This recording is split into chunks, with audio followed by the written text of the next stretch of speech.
Kilat News Updates. Mga balita ngayon.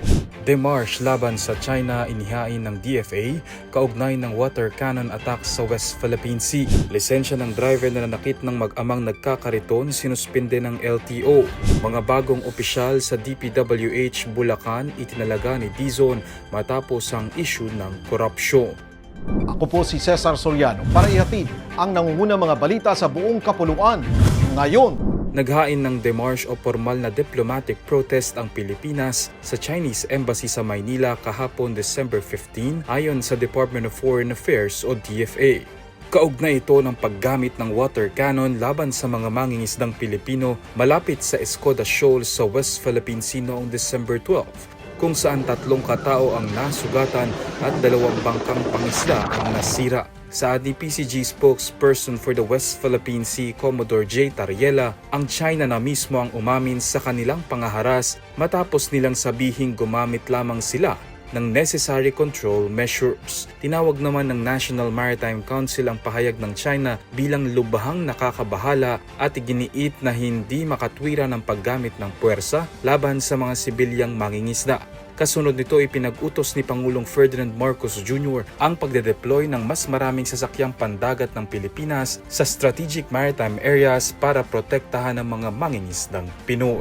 Sinuspinde ng Land Transportation Office o LTO ng 70 araw ang lisensya ng isang driver matapos niyang makaalita ng isang lalaking nagtutulak ng kariton sa kalsada sa Barangay San Roque, Antipolo City.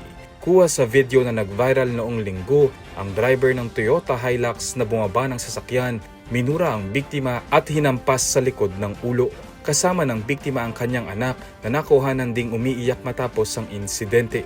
Ayon naman sa mag-asawang nakasaksi sa pangyayari, tinutulak ng lalaki ang kariton kung saan sakay ang kanyang anak nang biglang sumulpot ang pickup truck at ginitgit sila sa kalsada, dahilan para mahulog ang bata. Inisyuhan na rin ng show cause order ang driver para humarap sa LTO Intelligence and Investigation Division. Una nang nagtungo sa police station ang driver at humingi ng dispensa sa nakaalitang lalaki na nagdesisyong hindi na magsampa ng reklamo.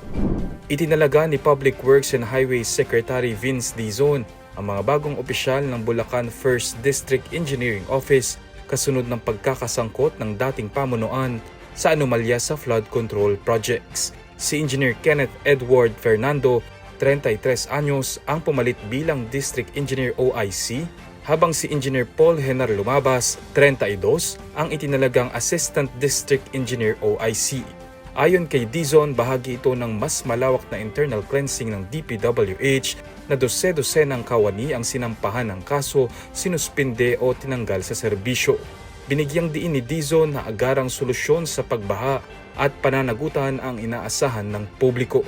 Kasabay ng pagpapakilala sa mga bagong opisyal, ilang grupo ang nagprotesta sa harap ng DPWH Bulacan 1st DEO sa Tikay, Malolos City laban sa umano'y katiwalian. Mahigpit na babala naman ang kalihim sa mga bagong opisyal, huwag tularan ng mga sinibak na nalugmok sa katiwalian. Para sa Kidlat News Channel, ako si Renzel Lenon, nag-uulat.